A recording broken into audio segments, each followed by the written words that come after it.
First things first, we can't have mozzarella sticks without marinara sauce. So we need a 28-ounce can of whole tomatoes, 8 cloves of garlic. That's too much garlic? Or is it?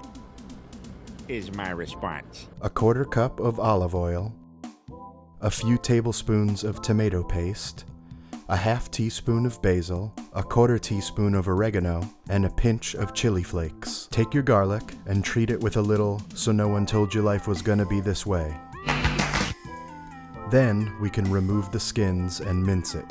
To do this, you want to gradually break the garlic down into tiny pieces. Every once in a while, collect the garlic back into a mound and keep hitting it from different angles until it's in small and evenly sized pieces.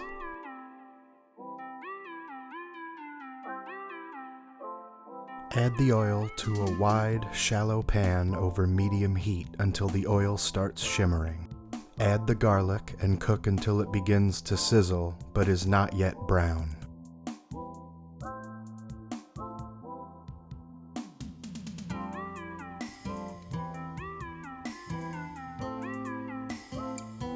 Add the tomato paste and stir until all the garlic is evenly coated.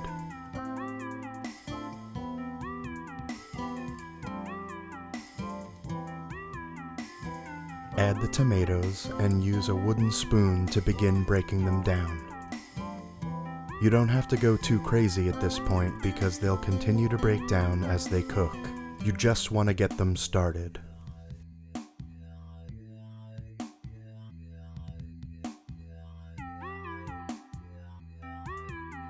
Finally, add the aforementioned herbs and spices and simmer for 20 to 30 minutes or until it is reduced and thick. If we were slow simmering this sauce for hours, we would put it into a pot where it would take much longer to reduce. But we added tomato paste so we could get a similar depth of flavor in a shorter amount of time. Once you reach this thickness, the sauce is done. Make sure you scrape all this good stuff off the sides of the pan. You do not want to waste all that flavor. Add a pinch of salt for the haters and a few twists of black pepper. Then we're ready to move on to the mozzarella sticks. Oh look, a perspective switch. It's almost as if I got this table after filming the first half of this video. Interesting. For the mozzis, we're gonna need a 1-pound block of whole milk mozzarella. You can cut it long ways if you want some floppy long boys, but I prefer them to be shorter. To break down this block, cut it into thirds. Then, cut each third into 4 pieces. Do your best to make sure the pieces are evenly sized, but it's really not that big of a deal if they're not identical. Alternatively, you can just use string cheese. For the breading station, we need 1/2 cup of flour, 3 eggs, a couple tablespoons of water or milk, a 1/4 cup of panko breadcrumbs for a little extra crunch, and a cup of seasoned breadcrumbs that we're gonna boost with a 1/4 teaspoon each of oregano, garlic powder, salt, and pepper. Mix that together with a fork or by hand. Beat the eggs together and then we're ready to bread these bad boys.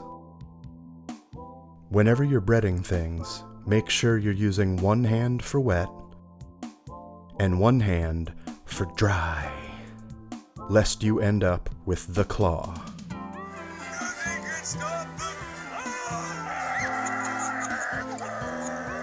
Toss your cheese logs in the flour, dunk 'em in your eggs, and coat 'em in your crumbs. But wait! There's more! Drop it back in the eggs and coat it again with breadcrumbs. This double coat helps to provide a more solid barrier between the cheese and the oil when we fry. Make sure every side is coated completely.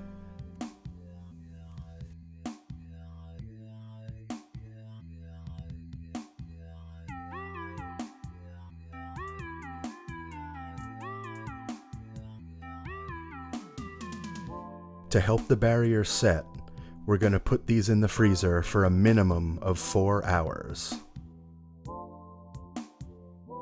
Fill a heavy bottom pot or Dutch oven with a few inches of oil and heat to 350. You're going to need a thermometer to do this properly.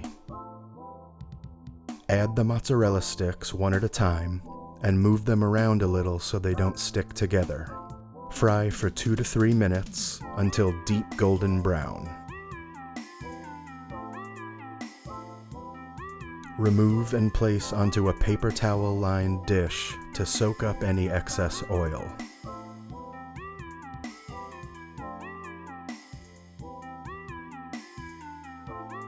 Peep this cheese pull.